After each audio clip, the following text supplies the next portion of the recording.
Hello guys, welcome to today's class where we'll be looking at a different aspect of composite functions, which we regard as what? The inverse of a particular function. The inverse of a function. So what do we do in the inverse of a function? What are the things we do? What are the rules we apply? What do we do now? For the inverse of a function, we go through or we go by a certain set of rules. It is more of just you following the rules and applying it for the inverse of a function. It is very direct, but at the same time can be tricky. So I want us to actually what? Follow through and see how we do this. It's a very simple procedure, but then it is a very delicate one as such. So follow me as we do this. Now, for the inverse of a function, the inverse of a function for a function f of x, the inverse of the function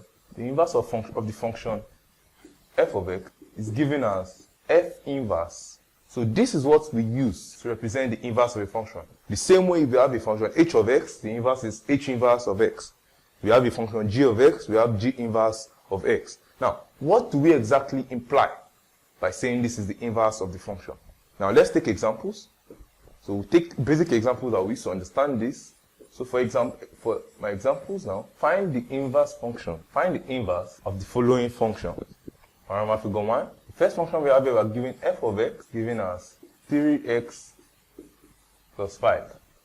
Roman figure 2, we are given g of x, given as x minus 3 over 5x. Roman figure 3, we are given h of x equals to 6x squared minus 3. So let's look at these ones and then let's see how we go through the rules and the procedure that we have to go through in order to derive the inverse of these functions.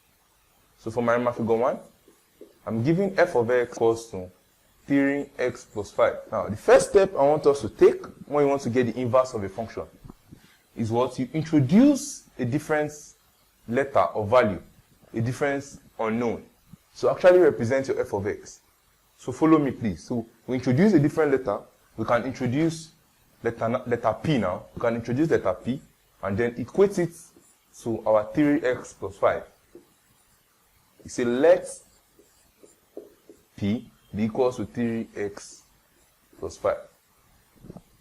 On doing that, the next thing you do, you then make x the subject of the relation. That is the subject of the formula.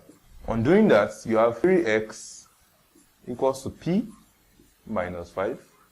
You have x equals to p minus 5 over 3. Then you have x. So we have made this the set of the relation. The next step we take, you now say let, since I've got it here, you now say let, or you make f inverse of x represents and x represents p. That is the letter you introduced. I know it might look a little bit wholesome, but then it is still very direct and easy. The first things first was we introduce a new letter for our f of x, that is p equals to 3x plus 5. Then we make x the result of formula. Making x the result of formula, we have 3x equals to p minus 5. Then we have x equals to p minus 5 all over 3. That is after dividing both sides by 3. On getting here, we have made x the result of formula. The next thing we do, we now introduce the f inverse of x to represent x, and then our p, we use x to represent it.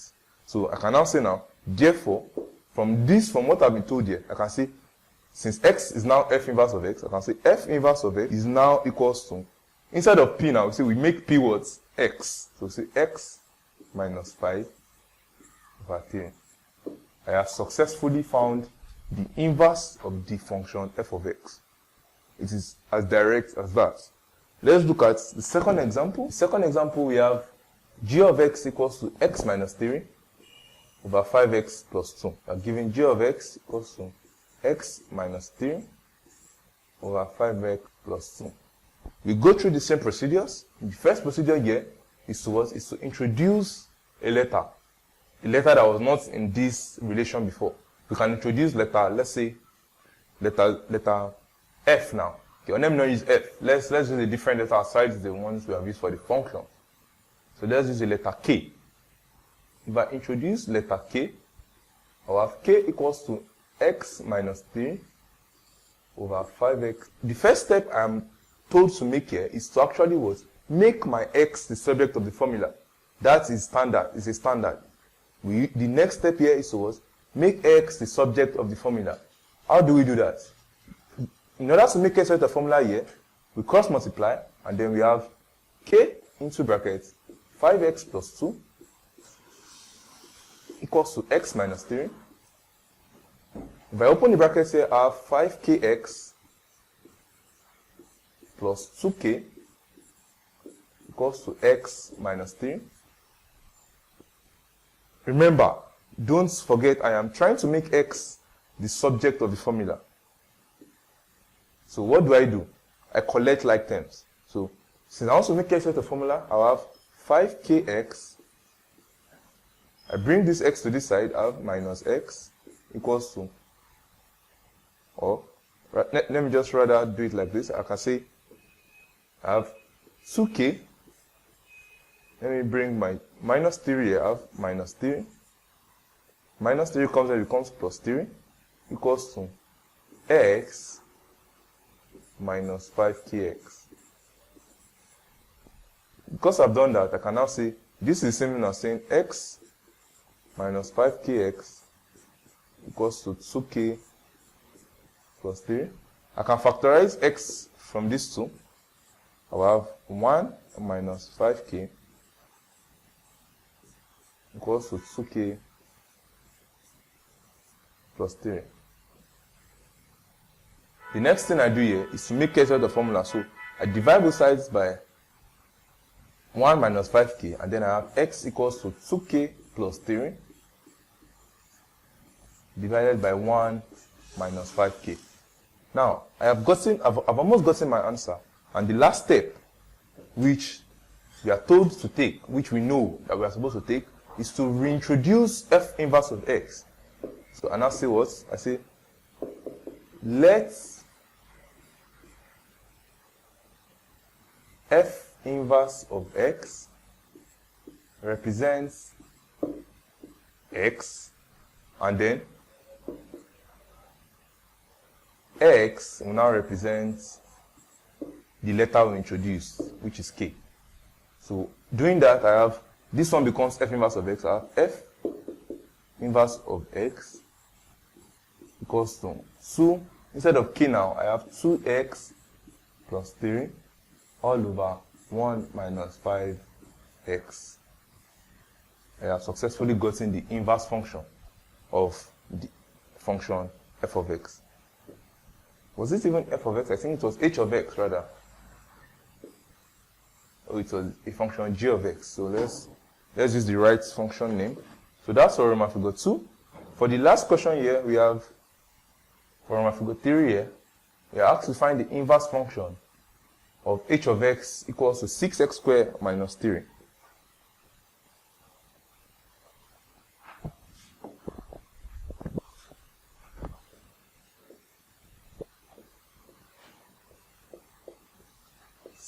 X squared minus 3. Just as we need to know, we know that what we are looking for, h in this case, we are looking for h inverse of x. So what do? I simply introduce a letter. I can introduce a letter b in this case now. I say b, let b equals to 6x squared minus 3. I'll make x out of the formula. How do I do that? I have b plus 3 equals to 6x squared. I'll say this is 6x squared equals to b plus 3. I can divide both sides by 6. I will have x squared equals to b plus 3 over 6. I can say x here. I can say my x here will now be square root of b plus 3 over 6. So this is my x, of which I know that once I reach here, there's a series of operations that I need to take. So I'll say what? Recall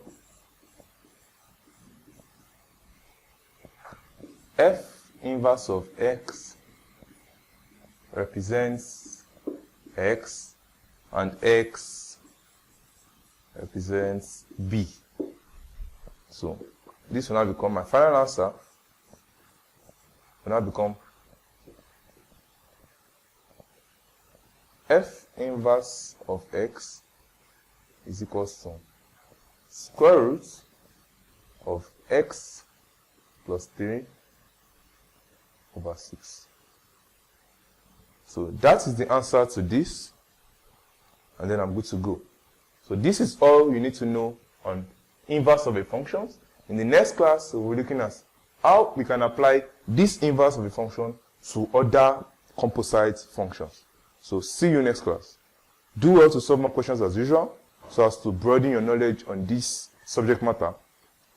So we see you in the next class.